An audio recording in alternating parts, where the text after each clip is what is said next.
Hello friends, in this video I will show you how to type H2o in Microsoft Word document.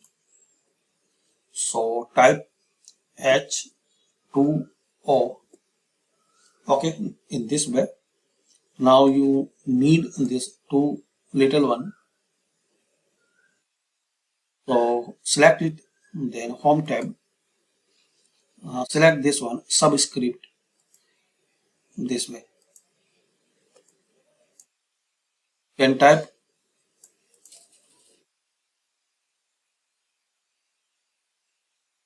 H2o. So firstly you type normally like H2o and only select this 2 and select this subscript. That's it. Thanks for watching.